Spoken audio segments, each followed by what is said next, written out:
nós, mulheres pretas, pessoas pretas, que estão aí na universidade ou que estão trabalhando, que estão na sala de aula, muitas de nós acabam falando ou se sentindo muitas vezes insegura sobre seu conhecimento, se realmente deveriam estar ali, se realmente servem para aquela profissão que escolheram, ou acham que sempre tem uma pessoa que é melhor do que você ou que faz algo melhor do que você.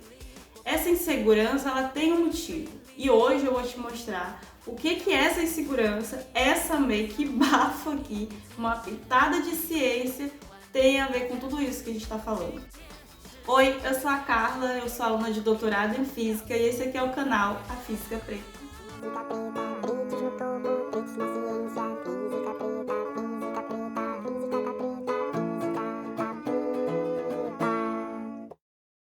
Lá no meu Instagram, várias meninas responderam uma pergunta que eu fiz no meu Stories falando que se sentiam muito insegura na universidade, principalmente nos cursos de exatas e um foco muito especial em física.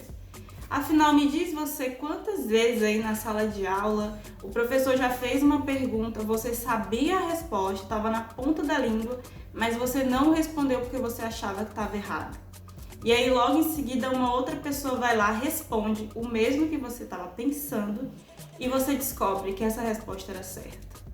Dá uma pitadinha de frustração, não é mesmo? Então, isso tem muito a ver com a nossa insegurança na carreira científica.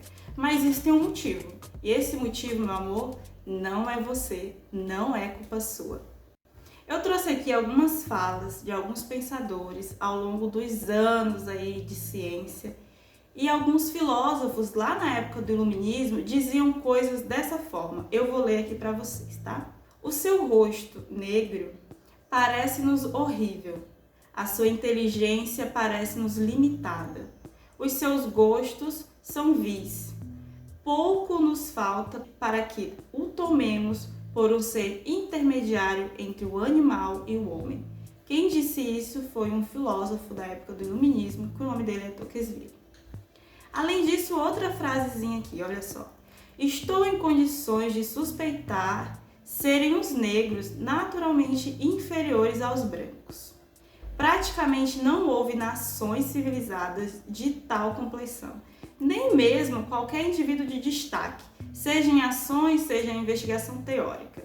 Isso também foi um outro filósofo muito importante, Hume. Fazia textos sobre política, sobre moral. E trazendo um pouco aqui para nós, mulheres pretas, tem uma história muito conhecida que é a da Sarah Bachman, que foi, eu indico inclusive o filme Vênus Negra, que foi uma mulher que nasceu no continente africano e foi levada para o continente europeu sobre mentiras de ofertas de trabalho.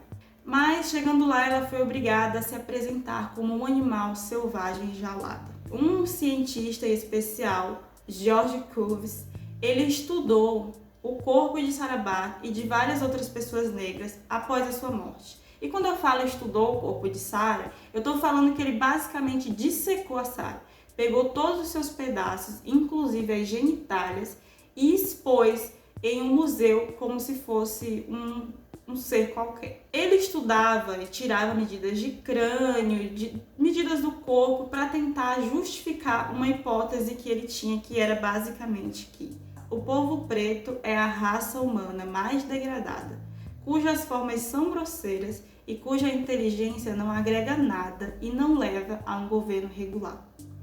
Muitos dos estudos desse George Cuvier, que é considerado o pai da paleontologia, foram depois descobertos pela comunidade científica que ele fraudava os dados, ou seja, ele fazia medições erradas. E para quem é cientista e para quem não é, vai saber agora que fazer medições erradas leva a resultados errados. E o resultado dele, errado, foi que a raça negra era inferior à raça branca, nas palavras do autor.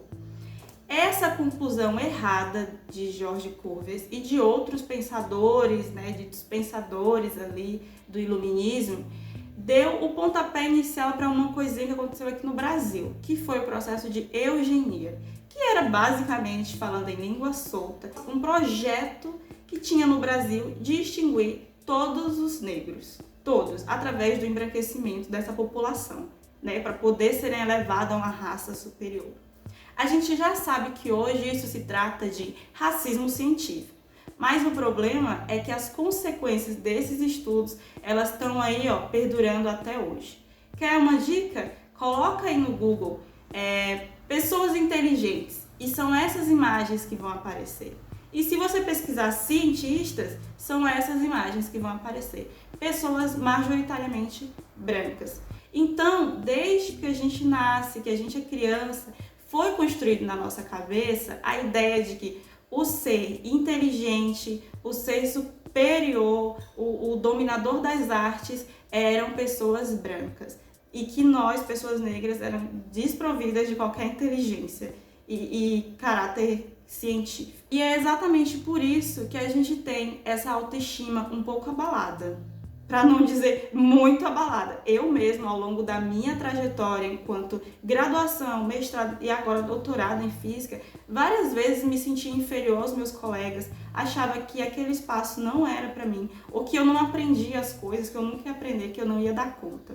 Inclusive, para as pessoas brancas que assistem esse vídeo, eu também falo que vamos tentar retratar esse olhar de olhar a pessoa preta com inferioridade.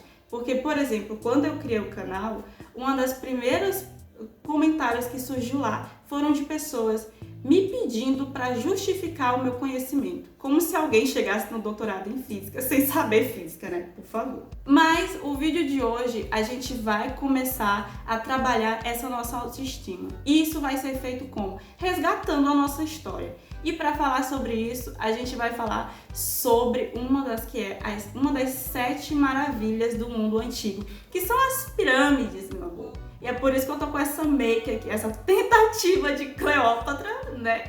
Mas enfim. Pra gente falar sobre isso, falar das pirâmides do antigo Kemet ou do atual Egito. E para isso eu vou trazer um artigo científico aqui, que foi publicado lá na Nature, que é uma das revistas científicas mais conceituadas da academia. E esse artigo, ele fala sobre o alinhamento das pirâmides do Egito. Sim, para quem não sabe, as pirâmides do Egito ainda não é ali um consenso de todo mundo saber o porquê elas foram criadas. Mas se sabe que elas foram criadas também para servirem de tumbas para os reis, para os faraós que viviam ali naquela região.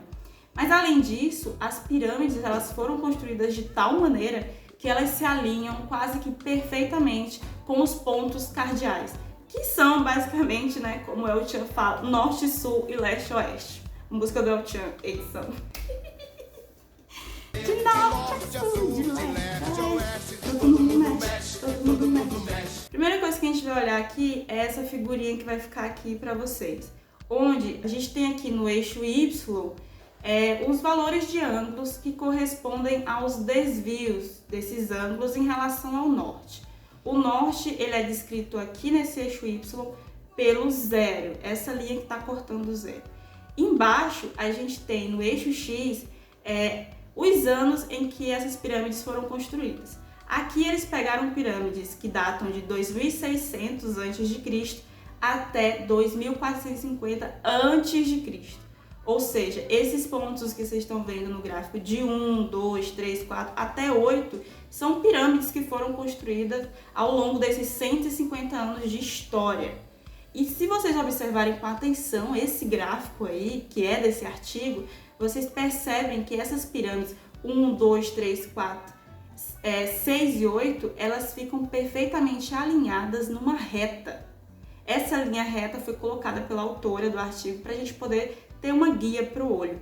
Mas basicamente eles calcularam lá no Egito mesmo, a distância da pirâmide do lado oeste da pirâmide até o norte e colocaram nesse gráfico. Foi isso que eles fizeram.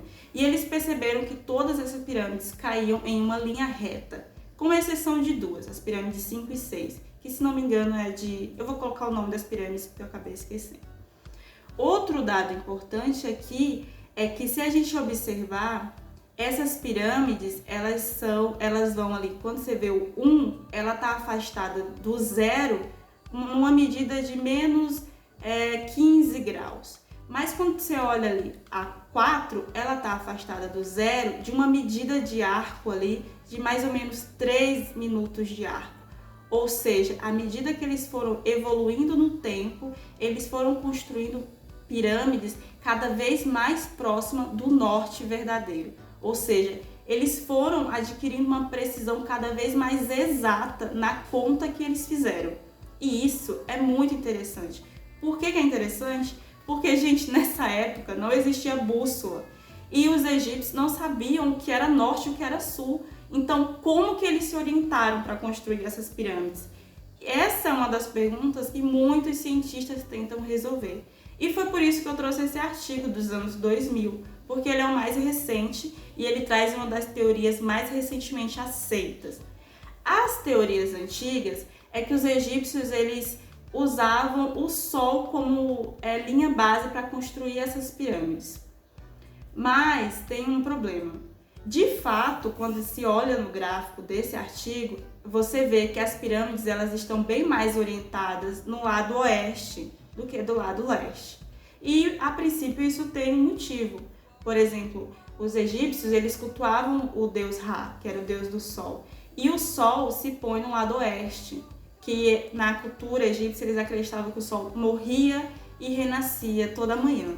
Então, eles alinhavam a pirâmide com mais precisão do lado que o sol morria. E se a gente pensar, as pirâmides elas são feitas para que sirvam também como tumbas, não é mesmo? Então tem aí uma lógica. Mas o problema é que, através dos cálculos de precisão, até mesmo visto nesse gráfico que eu mostrei para vocês, se você usar um alinhamento através do sol, que seria basicamente construir um relógio solar, sabe? Que a sombra vai mudando ao longo do dia. Se você utilizar isso como ponto principal, os egípcios nunca teriam conseguido essa precisão que eles obtiveram, por exemplo, de aproximadamente 3 graus de desvio, que foi ali para a pirâmide de Khufu, que é a grande pirâmide de Gizé, né? Então, se você usasse o Sol como orientação, você não teria essa precisão tão enorme que os egípcios tiveram. Por isso que essa teoria já não é mais tão aceita. Uma outra teoria é que eles utilizavam as estrelas circumpolares para poder ter esse grau de precisão. E de fato, essa é uma das teorias bem mais aceitas. As estrelas circumpolares basicamente são estrelas que, se você vê aqui, né, da nossa terrinha linda e olha para cima, tem uma que fica no centro e parece que todas as outras giram em torno dessa estrela que está no centro. A estrela do centro é a estrela polar. E por conta da posição dessas estrelas, elas nunca se põem. Então são estrelas que os egípcios acreditavam que nunca morriam. E aí as entradas das pirâmides, elas estão orientadas na direção dessas estrelas, que coincide com o norte verdadeiro, por um desvio ali de 1 grau. Então, por muito tempo, essa teoria foi aceita. O problema é que essa teoria ela não explica porque gradativamente essa precisão, quando você vê aí no gráfico, essa precisão dos pontos de 1 até 8, elas vão variando de forma tão constante. E, inclusive, um dos motivos uma das coisas interessantes dessa teoria das estrelas, né, é que isso até justifica o desvio que você vê no gráfico em relação ao norte, porque naquela época dos egípcios, a estrela Polaris, que a gente conhece hoje como a que está alinhada ao eixo da Terra, ela não estava nessa posição na época em que as pirâmides foram construídas. Ela estava deslocada. E isso acontece por causa do movimento de precessão da Terra, né? Que é basicamente ali, a Terra ela gira em torno do próprio eixo, mas ela também tem um movimento ali, tipo do peão, como vocês estão vendo agora. E esse movimento ele faz um desenho circular no céu. Ai, que bonitinho, é muito bonitinho. A questão é que os egípcios eles não conseguiam observar a olho nu esse movimento de precessão. A questão é que esses círculos no céu, os egípcios eles não conseguiam. Para ter um círculo completo, você tem ali um tempo de cerca de 26 mil anos. E os egípcios eles não conseguiam ver isso a olho nu. Então, por isso que justificaria o fato das pirâmides elas terem ficado cada vez mais precisas em relação ao norte até um determinado momento e depois elas deixarem de se afastarem do norte verdadeiro por conta desse movimento de precessão da Terra. O problema é que, mesmo que fosse assim, essa taxa constante ela não descreveria o perfil que eles viram nesse gráfico. Então, uma outra teoria que os cientistas trouxeram foi que os egípcios usavam não uma estrela, mas duas constelações distintas, uma em cada ponto, que seriam a da Ursa Maior ou a Ursa Menor. E aí, quando essas estrelas alcançavam determinada altura, uma em relação à outra, uma mais alta, outra mais baixa, verticalmente ali, eles traçavam uma reta e determinavam então que aquele seria o norte verdadeiro. Essa teoria é amplamente aceita e ela explica até por que aquelas outras pirâmides do gráfico, que são as pirâmides 5 e 7, elas estão deslocadas. Vale muito a pena ler esse artigo. Mas por que eu estou trazendo esse artigo falando de coisas tão complexas? Porque basicamente esse artigo, gente, saiu nos anos 2000. Até hoje os cientistas estão se debatendo para entender como que os egípcios construíram coisas tão grandiosas como as pirâmides e com essa precisão tão delimitada em relação ao norte, ao sul, se eles nem conheciam bússola e nem sabiam o que era norte, o que era sul, o que era leste e oeste. Então sim, existia sim conhecimento de povos pretos antes dessa ciência que foi colocada pelos europeus. A ciência não nasceu na Europa, gente, a ciência já existia. O povo preto já estava ali com conhecimento muito avançado de matemática, de química, de astrofísica e de várias outras áreas, como você pode ver. E se você tem alguma dúvida se realmente quem vivia no Egito eram pessoas pretas ou não, eu vou colocar aqui um gráfico para vocês, que é um gráfico global, que mostra basicamente a radiação solar em cada continente aqui, por país também. E você vê que à medida que esse gráfico ele vai ficando mais vermelhinho, significa que você recebe mais luz do sol. Se ele vai ficando mais azulzinho, mais verdinho, você recebe menos luz do sol. E pela teoria da evolução, a gente tem que se proteger para evoluir.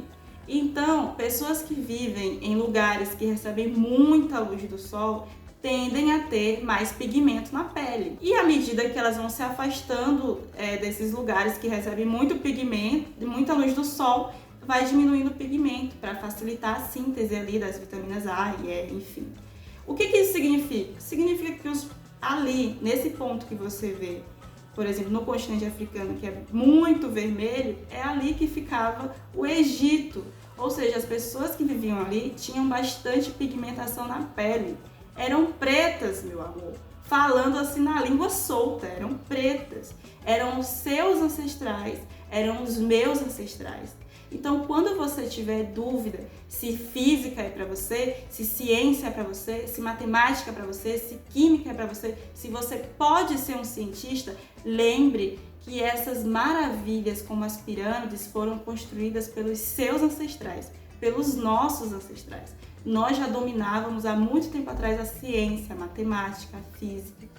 Então, se você ainda tem algumas dúvidas, eu vou colocar aqui as imagens de algumas pessoas que moram ali na região próxima ao Egito e de imagens como, por exemplo, essas mulheres lindas aqui, e imagens de pintura que foram encontradas dentro lá das paredezinhas das pirâmides. E qualquer semelhança não é mera coincidência. Olha essa outra imagem, gente, por favor, sabe? Ai, olha só. Enfim. Então, com base de toda essa informação, eu espero que a partir de hoje você se empodere mais da sua história e perceba que sim, tem um motivo para você se sentir insegura, mas esse motivo não pode ser levado adiante. A gente tem que ir lá, buscar os nossos ancestrais e entender que sim, existia ciência fora do continente europeu e que sim, nós podemos sim aprender e evoluir intelectualidades além do que as pessoas falam. Então, aqui estamos nós resistindo. Se você gostou desse tipo de vídeo, por favor, dá um joinha, compartilha com as pessoas que você já ouviu falar sobre isso, para dar essa dica para ela. Comenta aqui o que vocês acharam de mais curioso das pirâmides, tá? O que vocês gostaram, o que vocês não gostaram, se vocês querem saber de mais física nas pirâmides, eletromagnetismo, gente, vocês não têm ideia. E não esquece de me seguir nas redes sociais, por favor, meu Instagram tá aqui, lá a gente interage e conversa muito melhor. Beijo e até a próxima! Olá, estamos de volta! E o nosso tema de hoje, né? Arigato! Egito, viu, gente?